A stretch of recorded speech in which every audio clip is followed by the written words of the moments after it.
કરને નથી અને ગવર્નરશ્રીએ પણ ઇલેક્શન કમિશન ઓફ ઇન્ડિયાના કન્સલ્ટેશનમાં રહી અને આ નિર્ણય કરવાનો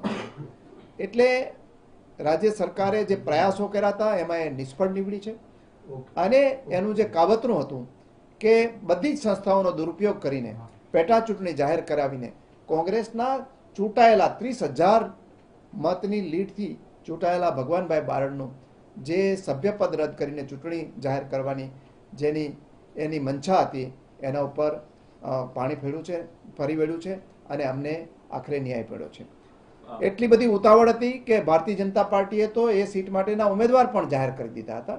એટલે એને આ બાબતે ખૂબ પાછું પડવાનું આવ્યું છે. તો સાહેબ એ માની શકાય કે ધારાસભ્ય તરીકે ભગવાનભાઈ યથાવત રહી શકે છે? આજે જજમેન્ટ આવ્યું છે એને લઈને કોઈ રિલેટેડ જો એ બાબતે તો નિર્ણય જે ફરી પાછો જે સેશન્સ કોર્ટમાં મેટર ચાલે છે એના આધારે ગવર્નરે લેવાનો રહેશે એટલે એ બાબતે અત્યારે ચિંતા નથી, પણ ચિંતા હતી એ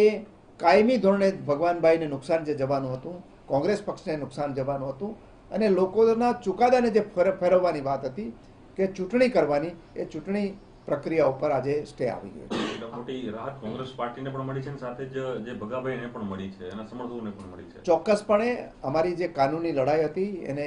આખરે એની જીત થઈ છે, ન્યાયની જીત થઈ છે, લોક ચુકાદાની પણ જીત થઈ છે અને ભારતીય જનતા પાર્ટીએ પણ હવે સમજવું જોઈએ કે સરકારી તંત્રનો દુરુપયોગ કરવાથી ચૂંટણીઓ એકાદ વખત જીતી જવાશે, ગુંડાગીરી કરવાથી એકાદ વખત જીતી જવાશે, વિરોધ પક્ષનો વિધાનસભા કે લોકસભાની અંદર અવાજ દબાવવાથી એકાદ વખત ફાયદો થશે અને સરકારી તંત્રનો દુરુપયોગ કરી અને કોઈના સભ્યપદ રદ કરાવશો તો 2-5 દિવસ એમને ફાયદો થશે, પરંતુ આખરે સત્યનો વિજય થાય છે અને આ કેસમાં આખરે સત્યનો,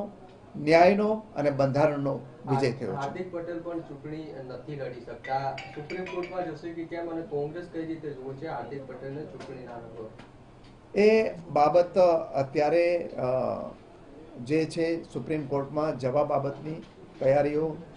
બાબતે ત્યાં જે વકીલો છે એમની સાથે ચર્ચા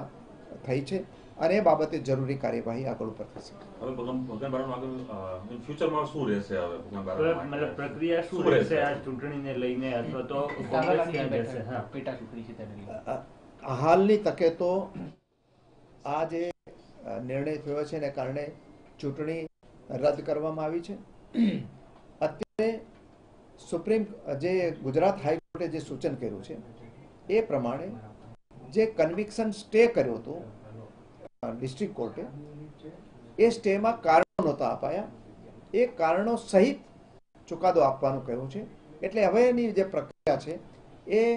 સેશન્સ કોર્ટની અંદર, ડિસ્ટ્રિક્ટ કોર્ટની અંદર છે અને એના પછી આગળની કાર્યવાહી થશે. રાજકીય કિન્નાખોરી પણ અમે દેખાઈ રહી હતી આજે સમગ્ર ઘટના બની એમાં ચોક્કસપણે રાજકીય કિન્નાખોરી અને આર્મ ટ્વિસ્ટિંગ કરી અને ભારતીય જનતા પાર્ટી એ આ પ્રકારે સરેન્ડર કરાવવાની જે વૃત્તિ હતી એને પછડાટ લાગી છે.